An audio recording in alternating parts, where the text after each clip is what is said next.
action. All right, 4-H and FFA members, we were supposed to do this in person, and everybody was supposed to bring their hams to the ag building, but due to the coronavirus and who knows what else, we're not doing that. So we're going to try the next best thing. I will tell you this is take 2 because the videographer, Anna Marie, messed up the first one, and I looked like I was in full speed, like fast forward the whole time, and you couldn't hear anything I was saying. Most of you would probably like that, but we're going to try again. So the supplies that you're going to need is your ham that you took down, some borax. The borax is optional. I'll explain that here in a minute. You're going to need some white vinegar. You're going to need some spray, like just water, a brush, and a little scrubber. Now, you'll remember that you're supposed to take your ham down and clean it on the first 80-degree day. We've had one of those already, but it's been kind of chilly since then, so I'm just going to show you this. I would do this in the next week or so. Okay, so what we're going to do is, if you remember back, Anna Marie's going to come close, back when we tied our hams, we made what we called a slip knot. So all you should have to do is, here's the tail, pull the tail through, and then if you hold on to you're going to just pull this, and it should come out, and you should be open. Now, we're going to do our best not to tear up your sock because you're going to put the ham back in the sock. We also don't want to tear up the paper because you're going to put the ham back in the paper.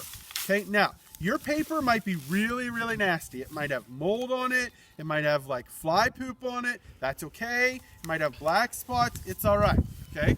So take your sock off. Again, keep track of it because we're going to use that.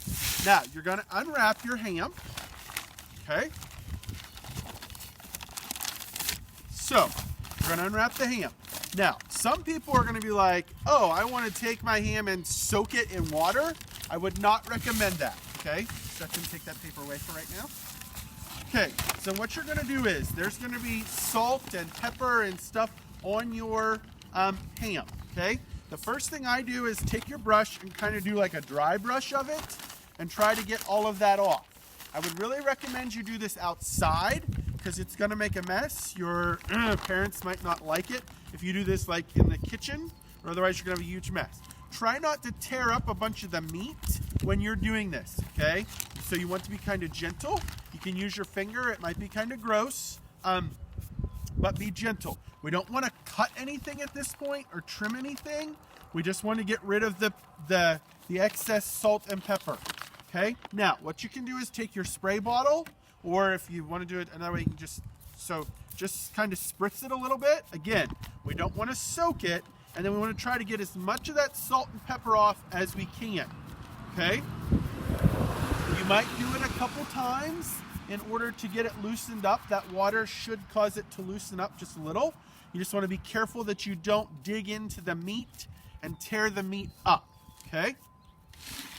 You want to get the top. Now you'll see here, there's some yellow there. That is mold, and there's some mold right there, and that's okay. That's what hams do. So we're going to take, well, that's what country cured hams do. You're going to take some white vinegar, put it on your ham. You don't want a lot because we don't want it to smell like vinegar, but you're going to put that in there, and then the white vinegar will help stop the mold growth, and then you want to just use that. Again, don't give it a bath in the vinegar, okay? We do not want to soak this in water because we spent like 6 months trying to get the water out. We don't want to put a bunch of water back in. Okay, so you're going to use your white vinegar to do that. You can also use your scrubby to go through and kind of scrub things. It's a little gentler, but you can do that. Okay, we're going to try to get rid of the mold, and it will probably mold again, and that's all right. Okay, so then you've got all this stuff on the table. You want to get rid of that because we don't want to put that back onto the ham. Okay, so then the next thing you want to do is you want to check your ham really good and make sure that it's not rotten or we have problems. So you're going to pick it up, smell the hock, and it should smell like ham. If it smells rotten, that could be a problem. If it smells like nasty and it makes you want to throw up. Now, some people just don't like the smell of hams. That's not what I'm talking about. If it's like nasty and rotten, you'll know it. The other thing we want to do is kind of look and see up here, are there bugs? So those would be little holes where the bugs are actually eating in. I don't see any, so this ham looks like it's okay. So then, you know, your ham might still be a little soft. It's been really moist this year. So it might still be a little soft because it might still have some liquid. Hopefully if we get some warm temperatures anytime soon, it will help with that. So then you take your paper and you put it back out. Again, you want to lay your ham with the hawk facing you. It's easiest that way. If you have someone that can help you, it's better. Okay, so you want to take the end. We want to hang it with the hawk down. Take the end, fold it up. We're going to take the sides and roll them in. Okay. Again, you want to get the paper as tight as possible. Go up over the top, just like a present. Fold your edges in. Fold your edges in. Okay? Now, you want to make sure the ham is covered good. Now, here's where the borax comes in.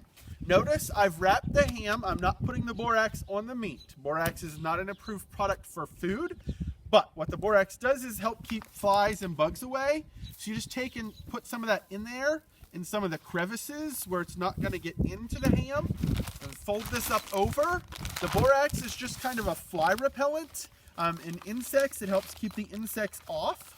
Okay, so then you're going to take your ham and you're going to take your sock. Put your sock with the seam down. Okay, so my seam is right down there on the hawk. Okay, then I'm going to, and I want to keep that seam on there. Didn't do that very well. Then you're going to pull the sock back up over.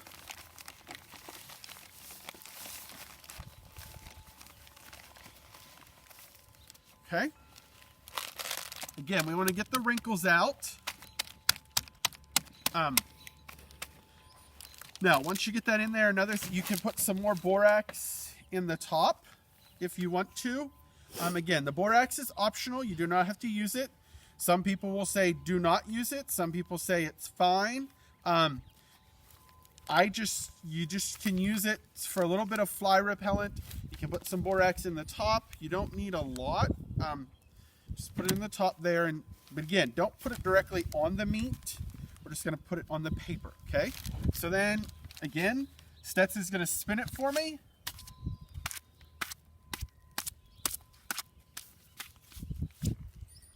Okay. Now, remember in our slip knot. So I've got my long tail. I put my fingers in there. I take my tail around my fingers.